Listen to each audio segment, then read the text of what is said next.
นามราชพัฒน์เด่นบานสดใสชื่อเรื่องเลยไปกันบ่ใจน้อยเมื่อเสียงการอ่านข้าวจ้อยดังขึ้นเรื่องราวแห่งล้านนาก็กลับมามีชีวิตอีกครั้งมรดกทางภูมิปัญญาที่สืบทอดจากรุ่นสู่รุ่นยังคงเปล่งประกายผ่านบทกวีและถ้อยคำอันทรงคุณค่ามหาวิทยาลัยราชภัฏลำปางจัดการประกวดข้าวจ้อยเมืองเหนือพร้อมพิธีเชิดชูเกียรติปราดล้านนาด้วยวรรณกรรมณหอประชุมจันผาเพื่อส่งเสริมอนุรักษ์ศิลปะวัฒนธรรมล้านนาเปิดพื้นที่ให้เยาวชนและผู้สนใจได้แสดงความสามารถถ่ายทอดภูมิปัญญาและสืบสานอัตลักษณ์ของท้องถิ่นให้คงอยู่สืบไปวิทยาลัยกูนั้นสืบทอดโดยหาสร้างเสริมพัฒนาตามเดิมแบบสร้าง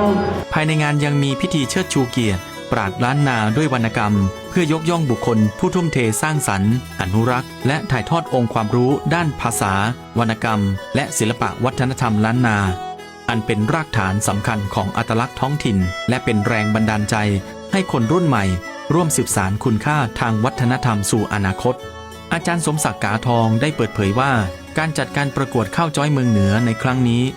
นอกจากจะเป็นเวทีให้แสดงออกถึงความสามารถในด้านการขับข้าวแล้ว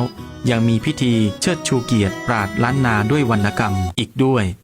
ครับสวัสดีครับผมอาจารย์ดร.สมศักดิ์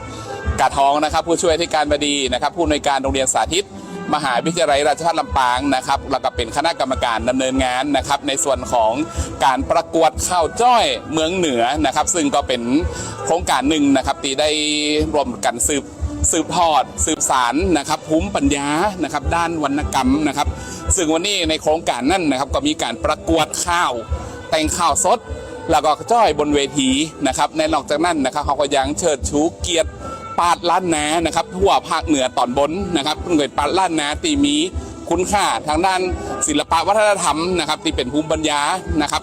ด้านวรรณกรรมนะครับผมซึ่งวัตถุประสงค์ของการจัดงานในครั้งนี้นะครับก็คือเป็นส่วนหนึ่งนะครับของโครงการของมหาวิทยาลัยราชภัฏที่ส่งเสริมนะครับเพื่อการพัฒนาท้องถิ่นนะครับผมซึ่งในการจัดการในครั้งนี้นะครับผมก็จะเป็นสิ่งหนึ่งที่เห็นได้ว่านะครับการสืบสารภูมิปัญญาต่างๆเหล่านี้นะครับมันไม่ได้เพียงแค่ผู้สูงอายุเท่านั้นนะครับก็มีรวมไปถึงเยาวชนก็ได้เข้ามาร่วมสืบทอดภูมิปัญญาต่างๆนะครับซึ่งได้ร่วมกันสืบสารสืบทอดคือวัฒนธรรมคือภูมิปัญญาด้านข้าวจ้อยที่มันจะสูญหายไปกับผู้สูงอายุตีเปิลถึงแก่อายุไขต่างๆคืออยู่กู้คนล้านนาหรือภาคเหนือของเขาตลอดไปครับผมเพราะวรรณกรรมคือรากเหง้าและข้าวจ้อยคือเสียงแห่งภูมิปัญญาล้านนาที่จะยังคงก้องอยู่ในหัวใจของคนไทยตลอดไปล้างไปตามขีดบังเว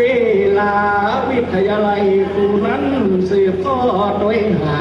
สร้างเสริมพัฒนาตามเดิมแบบสร้าง